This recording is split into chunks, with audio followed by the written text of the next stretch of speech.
Hi, everyone. Welcome back to the Everyday Night. I'm Joe. And I'm Jeff. And tonight we're going to discuss a topic of specifically refers to the Society for Creative Anachronism, the SCA, although there are some wider implications, wider societal implications beyond the Society for Creative Anachronism, society in general. So Jeff, you want to introduce the specifics of the topic? Well, there's been a lot of talk recently online about a specific incident that happened in a Kingdom of Atlantia, a knighting ceremony where a lady was being knighted and she accepted a buffet from the king. And from what I've been able to glean from details from other sources. For those who are not familiar with it, a buffet is preceded by the words, "Let this be the last blow you take unanswered," and then the person being knighted is struck in some manner. Right. And that's, now, in this case, striking is referred to as a buffet. In this case, it was an open-handed slap from the king, a man, to a woman who was being knighted. Was he the king? I know she was squired to him, but is he the king again? I thought she was squired to. Let me finish the story. Okay. The circumstance is that she was slapped in the face, and that was not satisfactory to her or to the king.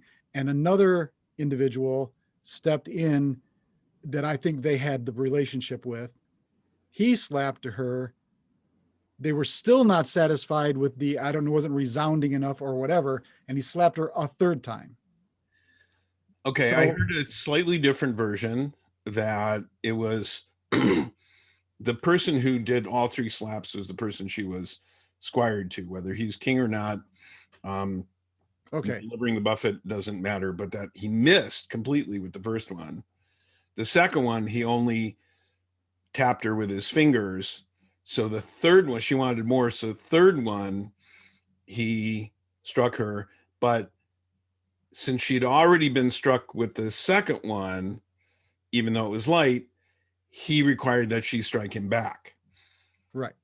Okay. So this is essentially a botched ceremony made worse by the optics of a man striking a woman in public, in a sort of public venue.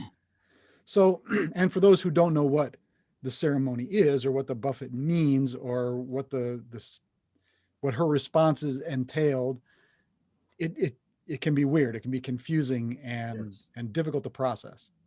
And the society, although a member organization with non-member participants, is online. So what happens at an event is not necessarily private. It becomes particularly a public ceremony. So some people have said this is inappropriate. It's time we did away with it. Other people are saying, well, it's my choice. And women are saying, hey, we demand being equal, and as of course they are, or should be, and are treated equal as knights. And so if that's part of the knighting ceremony, so yeah, they deserve it. But I understand how it looks to people who are not familiar with this, and in some ways harkens back to the days before I started in the society, when there were knights who refused to actually compete against women in armored combat on the list field, because they believed they were sworn to protect women. So there's a lot to unpack here. The first thing that should be acknowledged is that the knight in question has published a statement explaining all of this, and that the knight who was struck. Well, yeah. The knight who was struck, yes. Yeah. Has, I don't say lady knight because. No, I mean, just so to be clear, right. The new knight. Yes. Who was struck, made it clear that this was what she wanted. and Right. that Well beforehand. well beforehand and afterwards and since then, and explained the details of it. So I know I've got some thoughts on this, about this, and some people have asked me what I thought about this, and I've made some comments. And there's several different issues, and one is the ceremony itself. One is what it's become, what the tradition was before this, Right. even leaving out the historical accuracy of this, and that's not really need to be questioned. It was used some places, it wasn't used some other places. I know in some places, if something happened and witnesses were needed, it was common practice to go up to someone who had witnessed something and slap them so they would remember what had happened. And Right. that was a common practice because that helps lock things in memories. I've explained this to my students sometimes and they're kind of horrified. So I didn't slap any of them. no, not physically slap them, slap down their bad work, but Well, verbally slapping is kind of your job. So yeah. So in a metaphorical sense. So yeah. So um So my thought on this from an SCA perspective, and we should point out that our perspectives are, I would guess, primarily mid-realm centric. I mean, we've been to other kingdoms, we've seen knightings in other kingdoms, but our vast experience is here in the middle. yeah. I've lived in other kingdoms, and certainly we both visited a lot of kingdoms, but our Yeah. experience is primarily in the mid-realm. True. So here now, I don't think either you or I received a buffet when we were knighted. I did not. That Right. was not the tradition. The tradition back then was that the dubbing with the flat of the blade was preceded by the words, "Let these be the last blows you receive unanswered." And then, and you and I co-wrote what's now become, when did we do that? 30 years ago, 20 years ago? Yeah. Co-wrote the, For a completely different purpose, and then we adapted them to the lines that said, in remembrance of your lineage and obligations, in memory of remembrance of oaths, oaths given given and received. be thou a good knight. And those Right. were the blows on the blows. Those were laying the and pressing the flat of the sword of state, oath binder, Yes. on this one shoulder, then the other, and then on the head. And those And were the last blows to be received unanswered. yes, and I believe historically that the dubbing was exactly that. It was a ritual striking Yes. with the sword. Yes. So it's ritualized. It's a ceremonial thing. You are laying the flat of the blade on them. And now the mid-realm has this sort of tradition of the shoulders are both touched, and then the king presses the sword into your forehead to you know make sure that you understand the words he's saying and that you remember it that way. And that wasn't done for me either, but I remember it. I remember every detail. I remember what was going on. I remember it. It's not Yeah. like it needed a, a physical sensation to remember it. And I do remember the first time I saw a knight. I don't remember who it was, but I saw a knight be dubbed and then get a buffet of. I don't remember if it was a slap or a punch to the shoulder or what it was. And I thought, well, wait a minute. They've already received the last, because the words preceded the dubbing. Right. They've already received the last blows. And then that was added. And then it morphed into that the words then came after the dubbing and preceded the buffet. Well, what came after was the words we were just talking about, the lineage and obligations, oaths given and received, so on. Then the sword is put away, and then the king stands up the candidate and says, "Let this be the last blow you accept unanswered," and then he hits him. Right. Okay. And that's right. And that's been kind of the tradition for a couple of decades here. Right. I certainly, and next next month will be the 38th anniversary of my knighting. So it was a while ago. But we are, after all, a organization based on tradition. Traditions evolve, traditions change. But it's in the context of people deciding, who are being elevated, deciding what they want. It should be what they want, but it should also be an informed decision. So they should not feel pressured to get struck. Right. They should recognize that there are other ways to do it, that the dubbing with the sword is the ritual last blows, and also that something that occurred to me was that if the first, in this specific instance, if the first strike was a complete miss, so it was followed by a second one, but that wasn't sufficient, and then a third one that was sufficient, but the person giving the buffet said, well, you already got one that was, and so now you have to answer back. Well, that's problematic for me, because the second one was that was it. That was it. Yeah. And sorry, so you don't get a do-over. Blew it, but that was it. So another one has to be answered.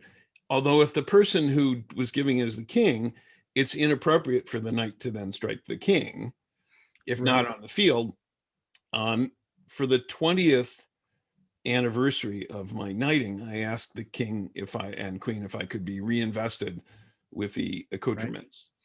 Right. I did this mostly so that my wife could put the belt, the white belt, around me, which is traditional, because we weren't married when I was knighted.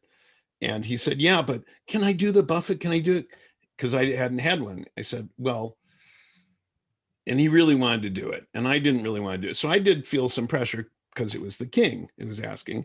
I said, but I've already sworn not to take a blow unanswered. So if you give me the buffet, your champion, who is not a knight, should stand forward and let me strike him. Which, and that's how we did it. But because I've sworn an oath to the crown, I can't strike the king, unless it's in the field of armored combat. And even then, if I'm in, I always ask leave to attempt to strike the king. Yeah, I always consider that putting on armor and stepping out on the field is implicit request for. Yes, I understand that, and I agree, but I want to make it explicit. All right. For all the people who are watching, and for the king, and for me, so I don't forget. So yeah, as you started out with, it was not perfectly executed. Yeah. But the knight in question, who was elevated, made it clear this was her choice to do this. And so after the fact. Yeah, well, we know that it was probably, traditionally, typically discussed beforehand and known to all parties. Yes, and that occurs not just in the mid-realm, but in most kingdoms. There's a discussion before. I don't know of a kingdom that doesn't discuss it beforehand. Some people have posted, "Hey, I was smacked and I was surprised." Well, now I have an anecdote that covers. I have anecdotes that cover the spectrum of this question. First, I'll talk about when I knighted Peter Van Dorn at Penzig. Now, Penzig being what it is, you're king there, you are busy all the time, as you well know. He sat his vigil at Penzig and was to be knighted in the evening at Mid-Realm Court. So I had not had time to go to his vigil and discuss the ceremony with him. It was, a mad dash all day, right up to court. You you shower, you dive into your garb, and you head for court.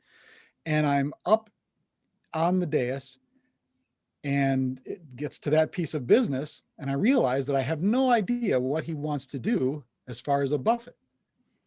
So rather than stop the ceremony and have this conversation with him, he comes up and he kneels down, and he is resplendent in chainmail, head to toe, a white tabard, a coif with his baronial cornet pointed to it, just so. But as he's coming up the aisle, I'm panicking a little bit. So I look over at his advocate, who was Comar, Sir Duke Comar Guilmoran, and I little question. And Comar, oh, okay. So Peter kneels. We go through the whole ceremony. It's very nice. And when it's over, I hand the sword back, and I pull my glove on. Let this be the last blow you accept unanswered. And I balled my hand up, and with sort of the side of my knuckles, I sort of cuffed him in the temple, because the coif was kind of in front of his face, and I didn't want to. If I slapped him, it would have kind of cut him. Mm-hmm. He was wearing a coif underneath the coif, so I thought that was the safest thing to do. And he kind of rocks with it, and the chainmail shifts over, and his cornet's over, and I straighten it out for him, and I help him up, and I congratulate him, and we go through the rest of the ceremony. He leaves court. I don't remember there was any other business after that, but as we're walking away, court is over and we're recessing out, and he's out. This is back when court was still in the old barn, and he's out in the parking lot, being congratulated as you are. And I go out and I say, Peter, I'm kind of surprised that you wanted a buffet. That seemed rather out of character. He said, oh, I didn't. I think it's rather barbaric. So I was abject in my apologies, but Well, keep in mind that Comar, when he was king and knighted Gerhard, yes, who was my squire, your squire, and Gerhard is 6'5", and he was at that time he was 6'5", 270 pounds. Yeah, and muscle, and just very impressive, really nice guy. I like him a lot. And Comar delivered a hard blow. Oh yes, and that's what he wanted. Yes, and Gare didn't roll with it, didn't move at all, and nope. And then took it on the chin, as they say. Comar grabbed him immediately, and whether it was to keep him from falling over or to keep Gaird's trained martial arts reflexes from kick. Yeah, he was a black belt in Taekwondo also. So, but which brings me to another thing. I think the tradition, if somebody wants a hard buffet, and it's by agreement, prior agreement between them and the crown, fine. But there are cases of people being injured. Yes. And it shouldn't be that hard. And the pantomime of the members of the chivalry standing behind with their arms outstretched to catch them if they go flying. This isn't like Hong Kong movie wire work where people go flying from. This isn't, first of all, the king is not delivering a sidekick with a spinning back kick to knock somebody off the dais. It's not that hard. It shouldn't be that hard.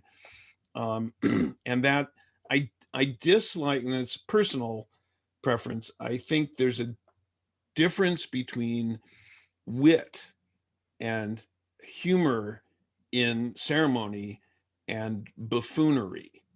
Oh, absolutely. Mocking what's going on becomes buffoonery that diminishes the impact and the seriousness and the to people, the meaning diminishes the meaning of ceremonies.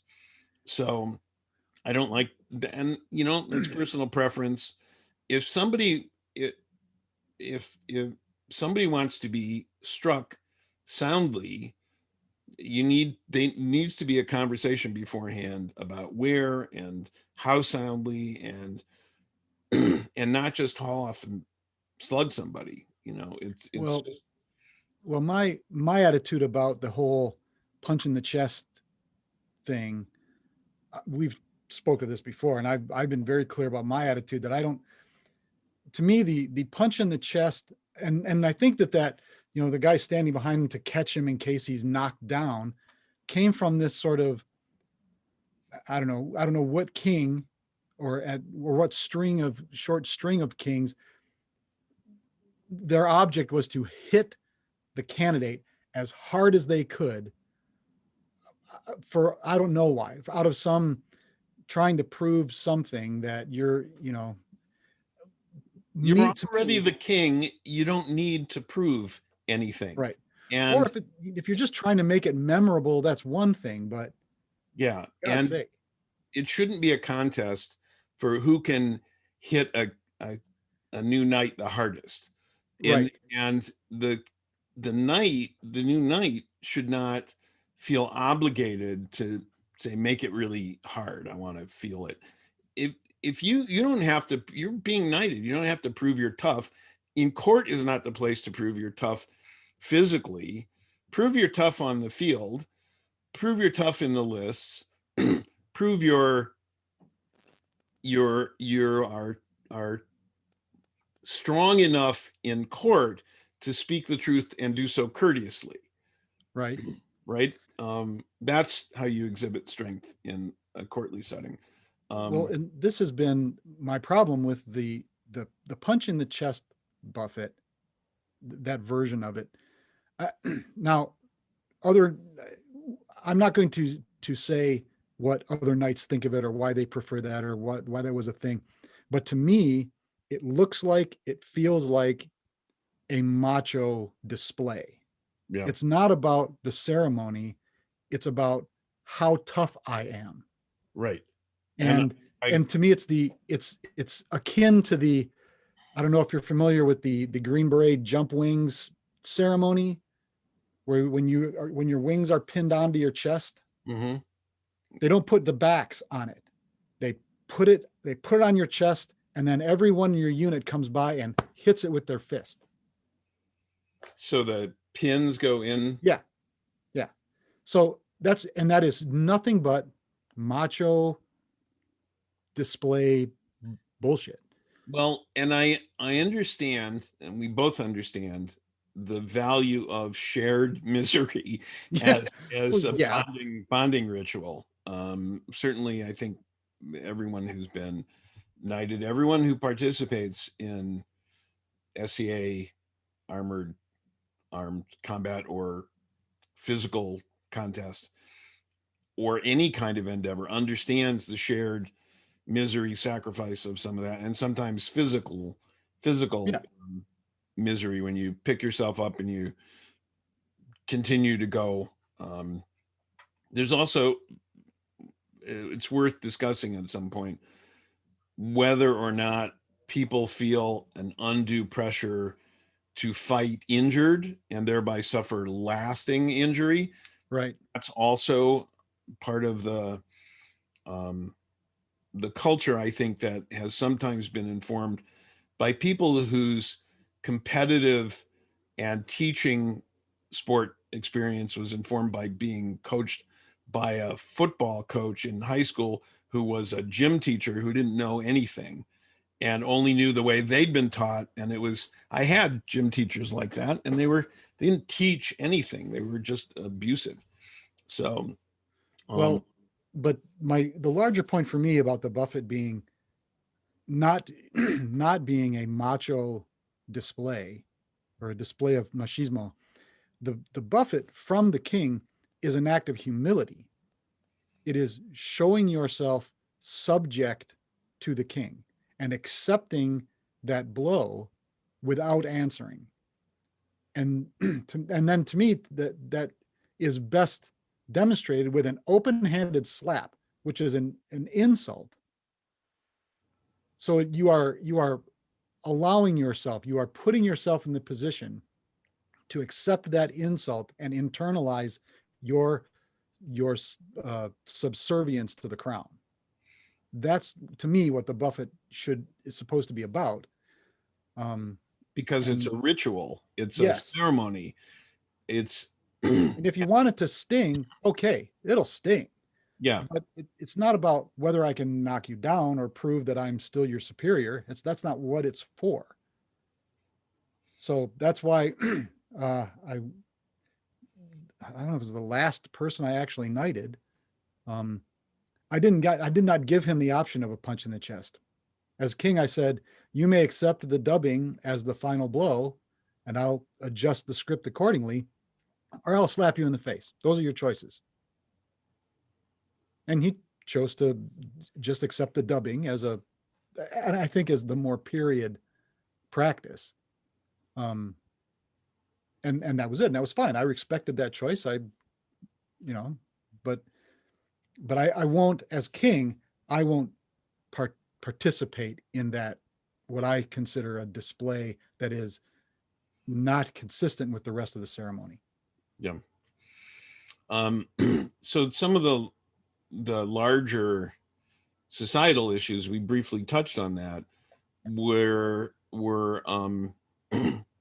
be, because because it was a woman being knighted, Right. and so I think that people are still wrestling with the idea of gendered violence, Mm-hmm. um, and also women's right to be physical. I really dislike when people refer to the armored combat sports as violence. It's not violence. I agree.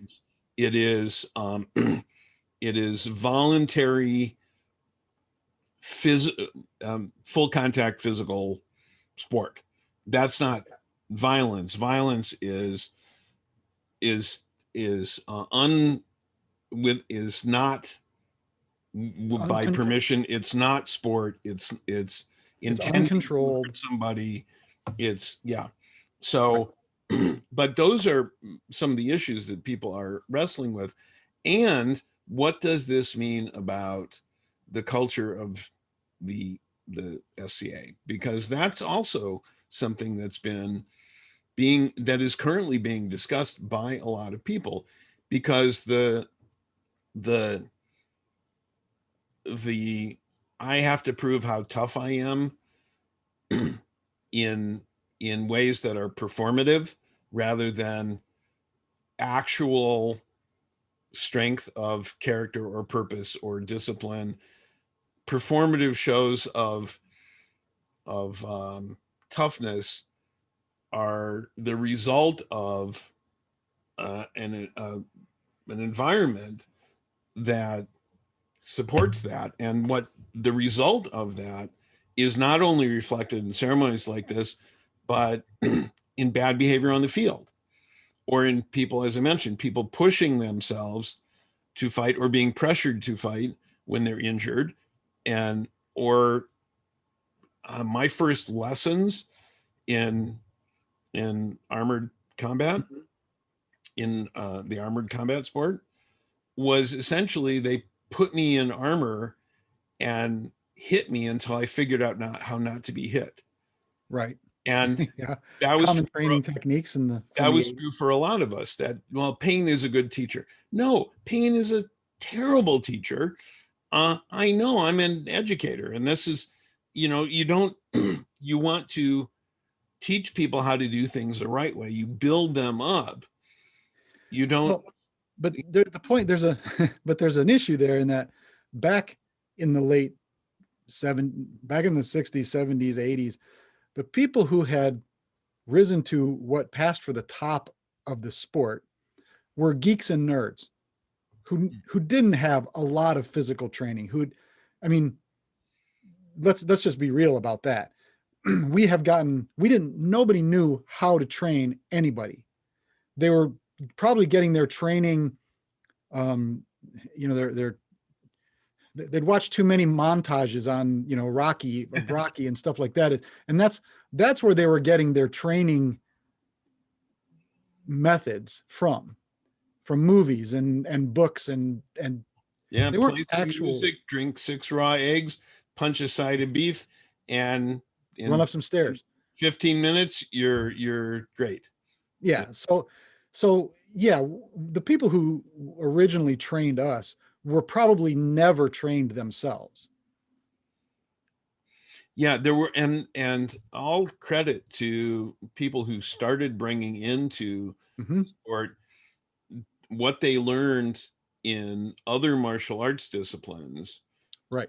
and start applying it to what we do. I think that's, and the people who are doing that now, who Yeah. are taking, It's a great boon to the organization. These guys who have come forward, who are athletes, have been athletes, and know how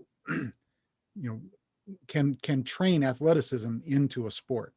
That's great. This is terrific. and But also the teaching techniques yeah, of martial arts, other martial arts disciplines, and so on. So but back in the 70s, early 80s, there weren't that many of those guys. and those who were, the means of communicating widely was limited, because it takes a long time to carve into a stone tablet or stamp cuneiform into clay, Right. dry, and then you gotta find one of those Flintstones birds and tie it to it. Yeah, it's yeah. And then so you might have a handful of physically ept people in your kingdom, and they immediately rise to the top and stay there because they simply can't disseminate the information the way we can now. Right. So yeah, so I mean, things Well, have and evolved. you and I both, as well as a lot of other people, have studied the art and science of teaching and developed methods for teaching people to become better and to learn Right. this in a way that doesn't, and I we've seen people in authorizations. So an authorization, when somebody has to they've just started, they've been practicing a while, they have to pass a test to prove that they're safe to themselves and other people and understand the rules of the lists and can go out there and can compete. And they're paired with a more experienced opponent and and tested in a variety of ways. And It's more there like are, it's not so much a test as a run through their paces, yeah, see well, if they've yes. gotten it. And there are, It's very subjective. yes, well, I've written about how to make it less subjective, but it tends to be, It's still a because judgment call by the people who are there. it is. And there are times when I have stopped an authorization shortly after it started and said, we need another opponent, because the experienced fighter had so little control that all they were doing was beating up Yeah. the newer fighter. And that's not fair. And they're trying to show off, and you shouldn't feel like you have anything to prove. And you and I both know that there are times when a new fighter goes out there for their authorization and they're facing a knight, and they go, oh, this is, oh, Yeah. and you said, They're doomed. no, this is exactly who you want to face, Yeah. because they don't feel a need to prove anything. They understand how to evaluate what you're doing. They understand how to show you to the marshals to your best advantage as well. And Right. And they have all the control. They're not going to hit you somewhere where you're not armored. They're not going to hit you too hard. They have all the control and are going to be as usually you'll see a knight be just as orthodox as he possibly can and throw this very narrow repertoire of blows to Right. see if the person's ready to enter, to be a beginner. Right.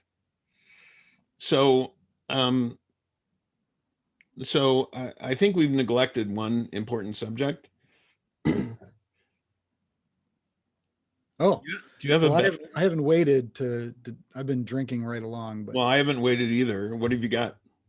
this is a Samuel Smith.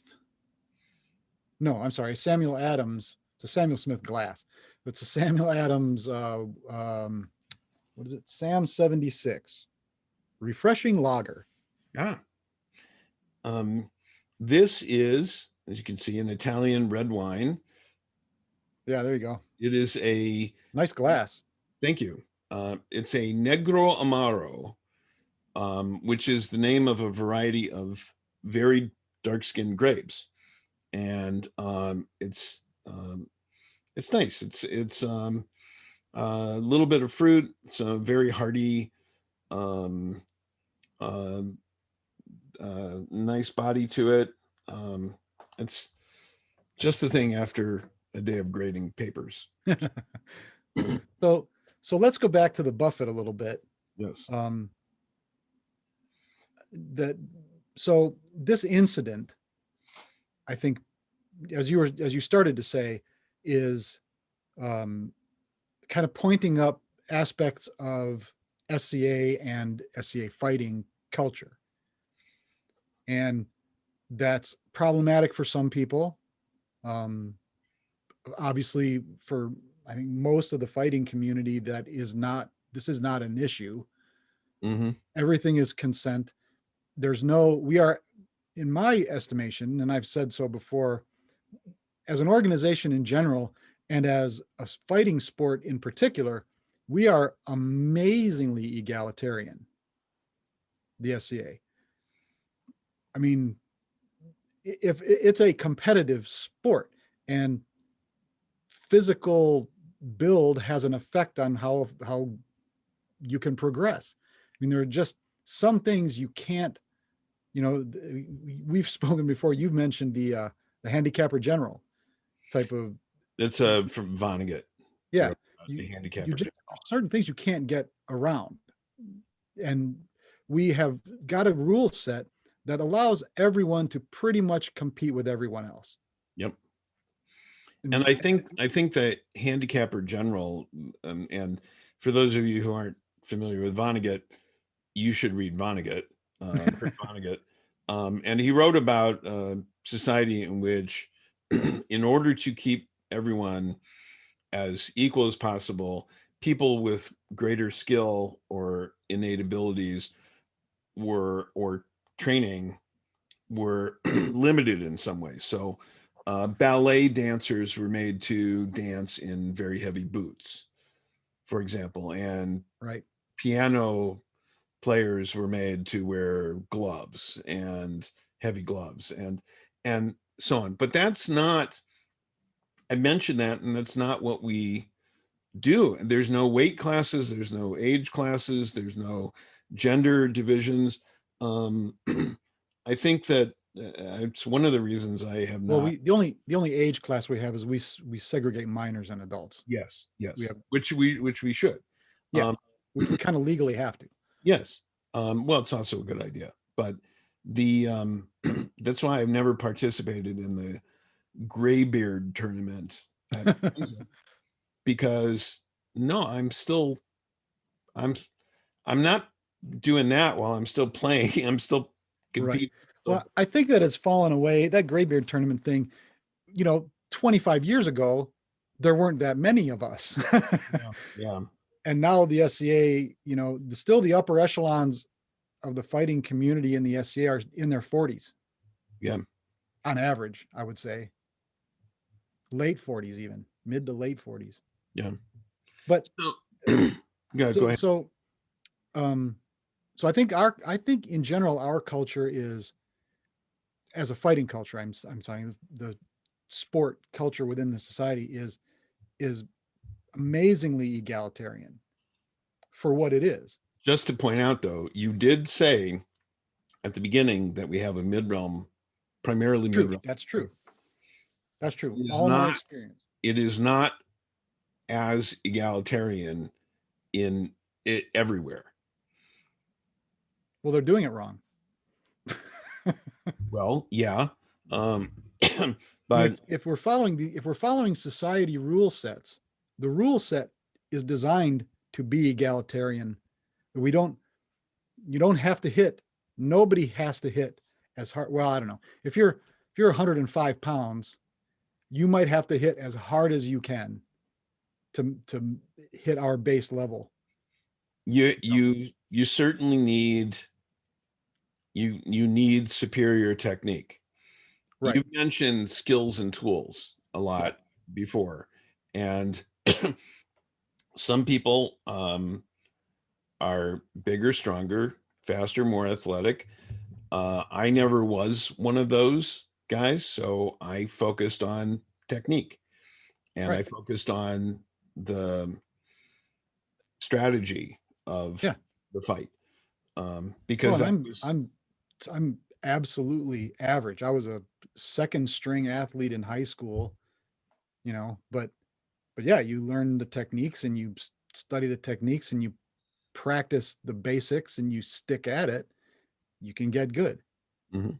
Um, so so I'm wondering what the goal is of attacking the culture of fighting.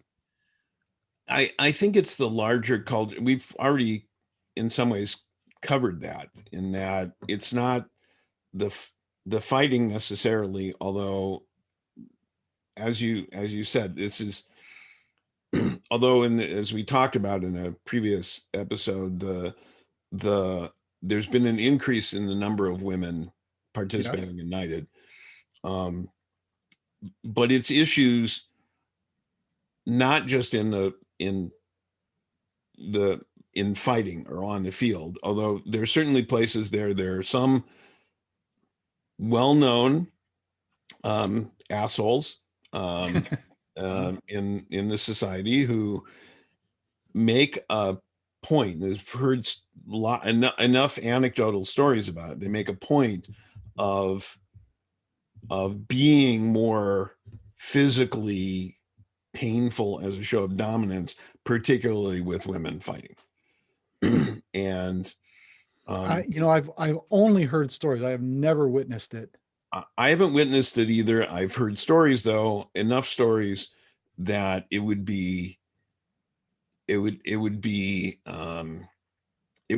make sense for me to dismiss those stories out of hand because I Right. haven't seen I'm them. not dismissing them either. Because I suspect it's out there. people behave differently around you and me than they might in front of somebody else or towards somebody else who they believed had no recourse. Well, okay. I mean, I'm thinking about a practice or a tournament situation. I haven't. Yeah, I think people talk about it more in melee, I think, but they also Oh, in practices as well. So lots of stories about that. So the culture, it's not necessarily the culture in fighting, although there, as I just said, there are some examples of that, but the culture of the society, the SCA right. society, as how it's organized. I mean, this particular event has brought up discussions that people are having about the nature of how the SCA is organized and how people rise to positions of reigning and authority and um, and how this all works because it's all based on around.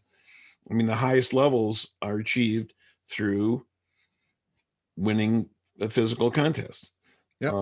And so people are discussing that. I mean, I think and I think it's a discussion worth having. And this is which brings me to another point. I mentioned the traditions being lost, like the original dubbing was with the flat of the Yep. blade. People seem to have forgotten that for the most part. That you and I have both created traditions or changed traditions or implemented changes, initiated traditions, and gotten a lot of crap for it when we did it. Yeah. But then it became a new tradition and people did it. We've seen things that we could improve. Right. That didn't make sense. And or at least we thought we have found alternatives that we could provide. Yes.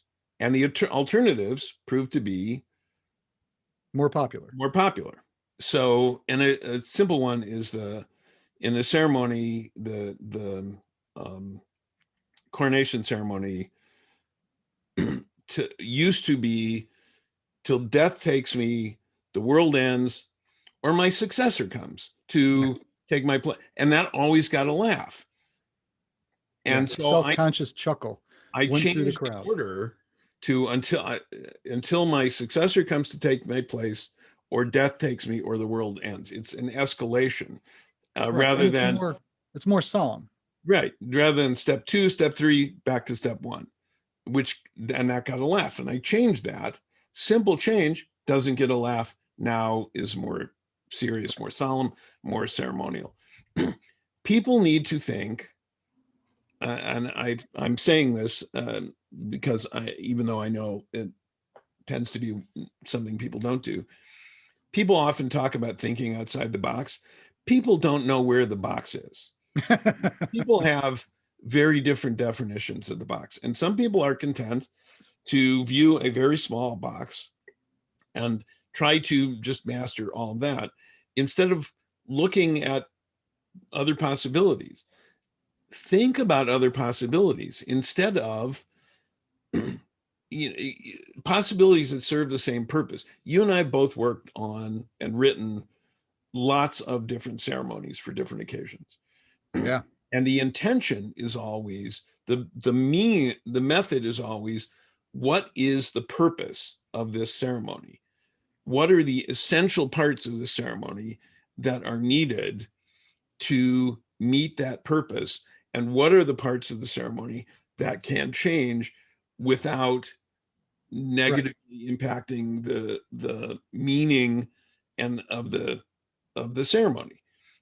And I keep hoping that people will think more expansively. And I think this is one of those cases where, well, and again, no criticism of the choices that people make. People should have choices, be able to have, people absolutely, as far as I'm concerned, have the right to make informed choices about what they will do, how they'll do it with their body in things that are personally meaningful to them, ritual, ceremony, and other things. People should have that right. As far as I'm concerned, they do. That doesn't mean that people shouldn't stop looking for new solutions, new ways of doing things that are meaningful to them. So there's also, and this has been brought up in some of the online conversations I've seen, is that there is perception of the event is important. You can't discount it because, well, that's not what I wanted. At least I don't think so. If you are entering a peerage, for instance, how the things you do will be viewed under a certain light, and that you have to take that into consideration. If you are going to really actualize yourself as a peer of a kingdom and the society, you have to start taking into account how your actions are viewed by those around you who have no idea of the backstory or of everything that you've done up to this point. You need to be cognizant of how your actions are perceived. And I think it starts with your knighting ceremony. I think, well, certainly even the vigil too. I suppose, well, the vigil's a private thing, but yeah, but it depends. It can be opened up in lots of ways, involve a lot more people. There can be ceremonial part of a vigil. True. True. And I've seen that, and I remember I remember some that were incredibly moving, involved a lot of people. In the vigil ceremony, a lot of symbolism, but things were explained. And that's one of the things that in a public ceremony, explaining the parts of it, which has been done in some knighting ceremonies and other ceremonies, explaining the parts of it gives people more context, gives the people watching more context, and adds to the meaning. Here is the some of that is written into, now we have a liturgy of ceremonies that's Right. flexible, adaptable, but has certain key parts. There are other kingdoms where there is no standard book of ceremonies and it has to be made up each time. And having lived in some other kingdoms, I remember having a discussion with some people who said, "Oh, the Mid-Realm, it's a rote kingdom." So what do you mean? They said, "Well, they say their oaths by rote. Clearly, they're repeating the words. It has no meaning." Here, everybody makes up their own oath of fealty, so it's incredibly personal. And I said, "Well, that's one way to look at it. The other way of looking at it is this is the same oath that every knight, because we were talking about that, every member of the Order of Chivalry has sworn for decades. Every single one, every single coronation and crown and knighting and has sworn that oath, and it adds power to it because you're not only swearing with yourself, by yourself, you're swearing with everyone else who's present and everyone else who's ever sworn it before. Whereas those kings where everyone's, if you go to and ask former queens of the middle, yeah, the most moving moment in their reigns, one of the most moving moments, is that first time all the knights kneel down and give their oath in the coronation ceremony. Everyone I've spoken to felt the power of all of those voices in unison, directed at them as the crown. Yep. But so I was explaining this difference, but the ceremonies themselves, like the knighting ceremony, for example, has versions of it where it's not, is there a belt, wear this belt to symbolize so on. Is there a chain, wear this chain to symbolize your, is where it's much, the chain symbolizes the bond of fealty between it's much more, it's explained more, there's more context, and it's a way to expand the ceremony, the ritual, in a way that's meaningful. The same thing could be done with the buffet. Same thing could be done with the buffet. Something could be done. Some within the ceremony, more context could be given to that. Including, I expect, including the new knight asking, but there we'd have to look at the ceremony and ways of writing it. Yeah. And if we're going to start writing something from scratch, there's all kinds of considerations that could be had. Yes. So congratulations to our new fellow knight in the Kingdom of Atlantia. Congratulations, very well deserved. And we presume. Well, from everything I've heard. Okay.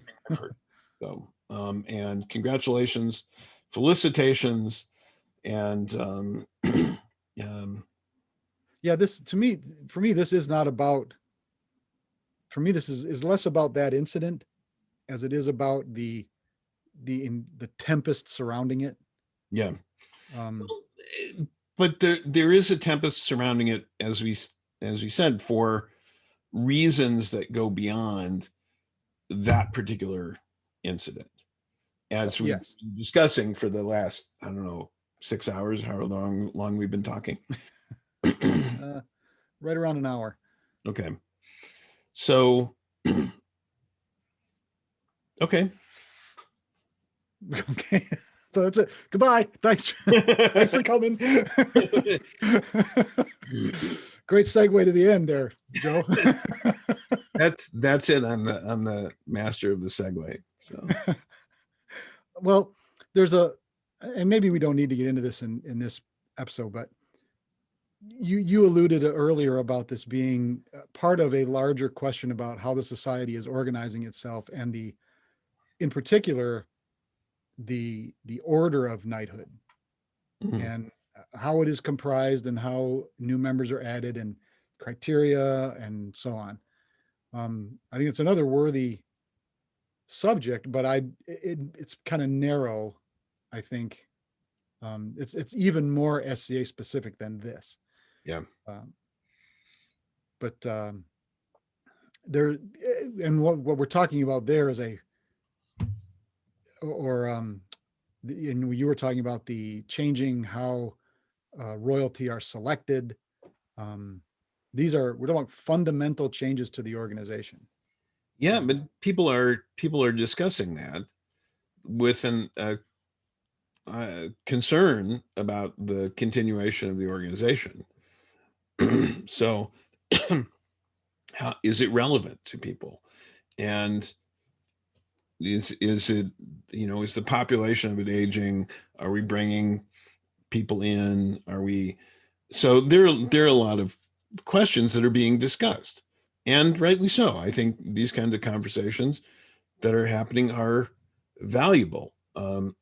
As I mentioned, I think people should think expansively about things, particularly when they're trying to solve problems. One of my concerns is whether or not people are identifying the correct problem, or identifying a symptom, or basing it on data, or simply their perceptions, which can be flawed or limited by geography or experience. So Well, I expect that's a conversation for another time. I expect it is. But shall we wrap it up with that then? So I think we've covered everything I can remember, and I'm sure we've forgotten some parts of this. But I think that's it. So. Okay. Then thanks for coming. Thanks for showing up. Be sure to like and share. We wanted to get this out because it's very timely, but it'll be up on the everydaynight.com website. And on our YouTube channel. On our YouTube channel, exactly. So, like I said, like and share. And until we see you again, or until you see us again, be thou a good night and true.